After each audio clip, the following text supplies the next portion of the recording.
Oke man, balik lagi sama gua Rizky dari Face Motive ID. Kali ini gua pengen sharing tentang problem motor seputar elektrikal. Karena motor ini kalau setangnya kita belokin ke kiri, untuk start awal motor nggak bisa di starter dan indikator-indikator mati semua.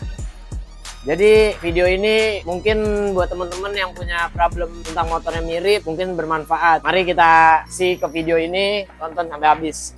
Oke, seperti biasa, step pertama tetap pakai sarung tangan dulu, dan setelahnya kita siapin kunci-kunci untuk bongkar. Kali ini gue harus buka dari kepala sama glove box dan dasi buat mastiin kabelnya ada yang short atau putus. Biasanya sih kebanyakan kabelnya ketas. Oke, kali ini penyakitnya tuh seperti ini nih. Kita kontak nih, tuh mati, nyala, mati, nyala, mati, nyala. Jadi di sini nih kemungkinan kabelnya antara ada yang ketas ketarik atau enggak. Ya mungkin biasanya sih ketas. Nah, jadi start pertama kita mulai dari buka windshield karena kebetulan ini motor pakai windshield. Jadi kita mulai dari melepas windshield. Jadi kita kendorin dulu nok-noknya. Semoga video ini teman-teman ada yang penyakit yang sama, jadi bisa bermanfaat. Jadi ini motor tipenya LX2V ya, 150 2V.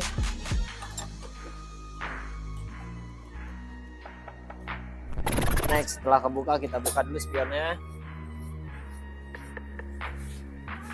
Nah, di sini problemnya yang gue bilang kemarin tentang masalah batok, cara bukanya dan kenok-kenoknya kalau dipaksa bakalan patah. Ini salah satu contoh knoknya patah. Tuh dia patah karena mungkin dipaksa, dan ini udah gak rapet tuh, udah double tip semua bekas lem. Jadi kita start seperti biasa, buka bautnya dulu 3 biji. Kita start dulu dari dasi aja deh. Kalau dasi itu cuma satu baut ya manis. Habis itu dia di press tekan ke atas dan kebuka. Di sini masker baut satu.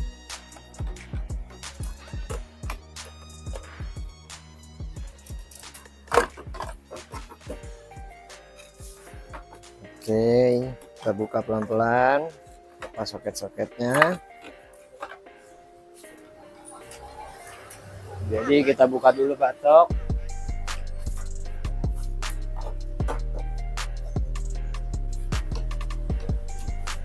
Kita buka dulu baut yang di dalam.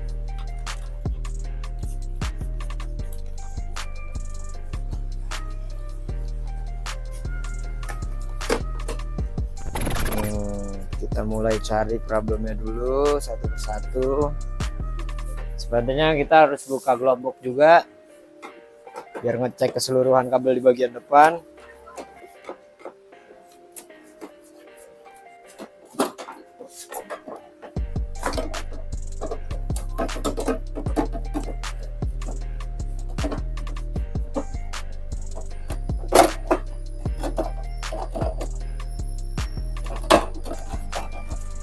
Oke, setelah kebuka glove box, kita periksa kabelnya.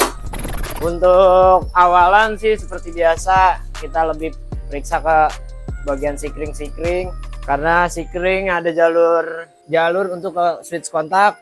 Kita pastiin dulu di sini switch kontaknya aman, dan ini switch kontak baru motor ini. Jadi kemungkinannya ini di kabelnya ya.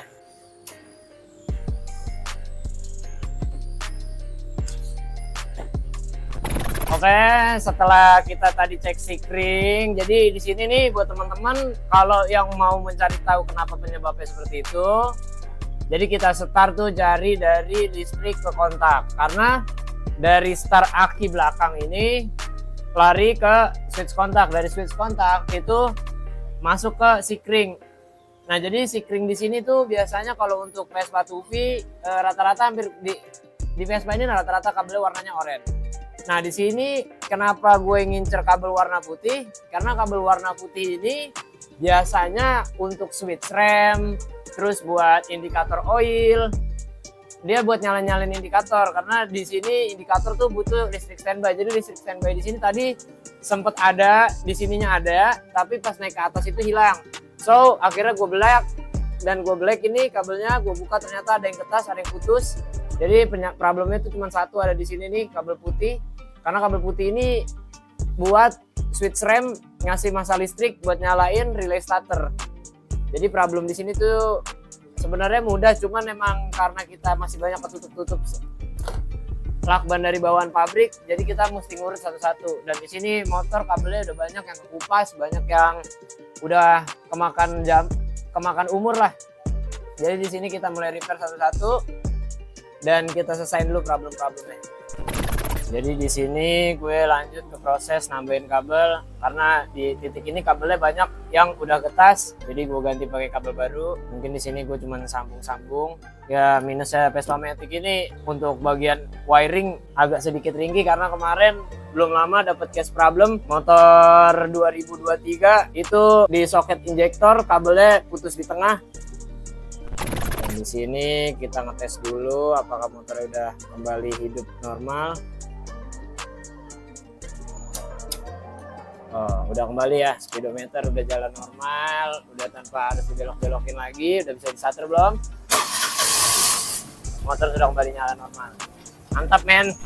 Oke, setelah kabel udah gua rapiin, sekarang kita lanjut ke fase memasang kembali.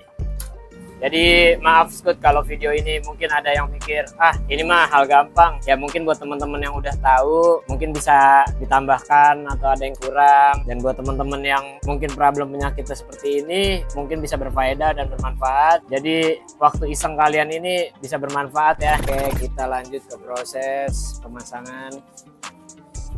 Sekali lagi kalau untuk baut-baut ini hati-hati kepanjangan, nanti kalau kepanjangan dia bakal tembus ke sini. Jadi mulai proses perakitan bautnya. Jadi baut di kepala ini ada 3, yang di bagian dalam, batok belakang.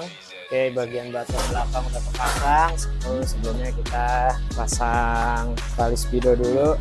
Nah di sini problem yang paling sering nih speedometer patah beratnya, karena di sini harusnya ada kuncian kabel biar dia nggak gerak, biar dia nggak terlalu banyak main kemana-mana. Jadi buat temen-temen tuh biasanya kalau habis bongkar di kabel tis ulang lagi, jangan lupa di bagian sini gua kunci pakai kabel tis. Oke, sekarang kita ke pemasangan glove box.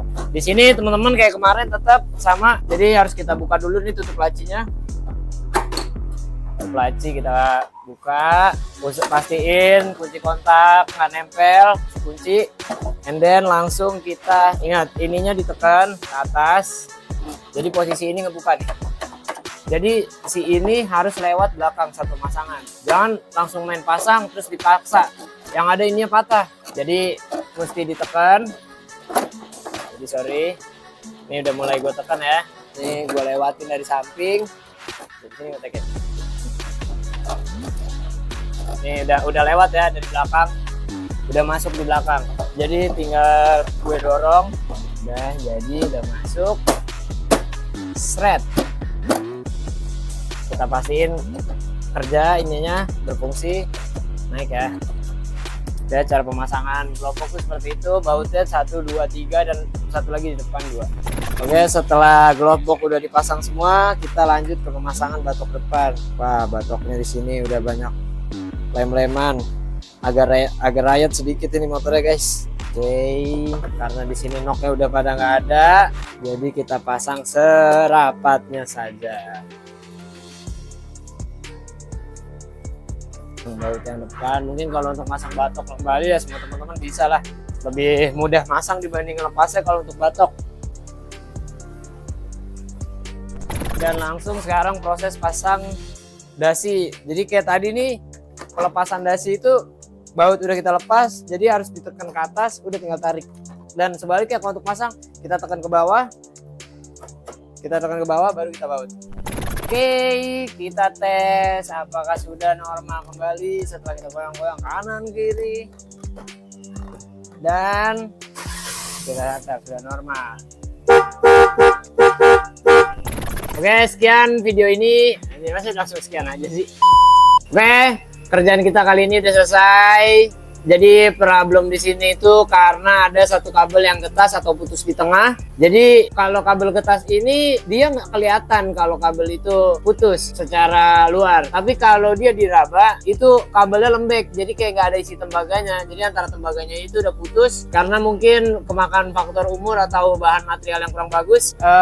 Jadi untuk problem ini usahakan cari dulu jalur listrik dari sikring menuju ke speedometer atau ke switch kontak atau ke jalur-jalur yang bisa buat aktifkan ECU. Jadi buat teman-teman, semoga video ini bermanfaat. Tonton video ini, share, like, and comment, dan jangan lupa di subscribe. Terima kasih buat teman-teman yang udah nonton. Follow IG kami di Fastmotive ID, dan untuk video-video selanjutnya tetap tunggu di channel YouTube kita. Thank you.